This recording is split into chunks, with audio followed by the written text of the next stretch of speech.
In a week dominated by nostalgia and reminders of how good life felt back in 2016, it feels oddly fitting that the Broncos are returning to the AFC Championship Game for the first time since that era.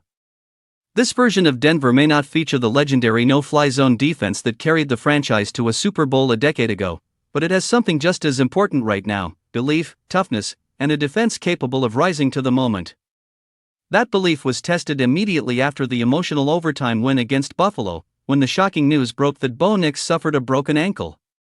The victory punched Denver's ticket to the AFC title game, but the cost was enormous.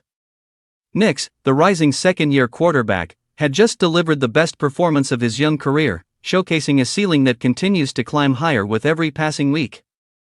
The defense ensured that performance mattered, forcing 5 turnovers against the Bills and, more importantly, stopping Josh Allen with the game on the line is no small feat. Few quarterbacks present a greater challenge in today's NFL, and Denver met it head-on. This defense has proven it can carry the team when needed, much like it did years ago for an aging Peyton Manning. That comparison matters. In 2016, the Broncos won it all despite limited offense, leaning entirely on defense, discipline, and timely plays.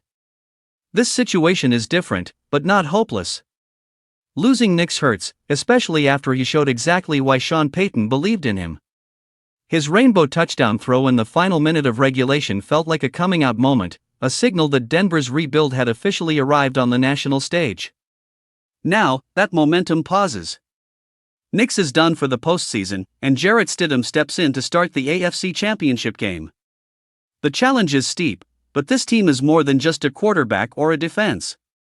What Payton has built is a complete roster that knows how to win ugly, survive adversity, and respond under pressure. This belief did not come from seeding or divisional crowns. It came from beating Buffalo in overtime, from finally earning respect with a playoff win after a decade of irrelevance. The fraud talk should be over.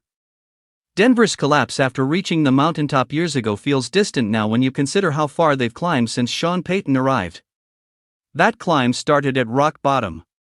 The humiliating blowout loss to Miami forced hard truths, including moving on from Russell Wilson and swallowing massive financial consequences. Payton empowered Vance Joseph, who turned the defense into one of the league's best and may soon be a head coach again. Offensively, Payton took his biggest swing by drafting Nix, a player many labeled safe but limited. Payton shattered that narrative. Even with Nix sidelined, the foundation is real. This isn't a Super Bowl victory yet, but it is something Denver hasn't had in a long time. Respect, relevance, and a real chance, even now.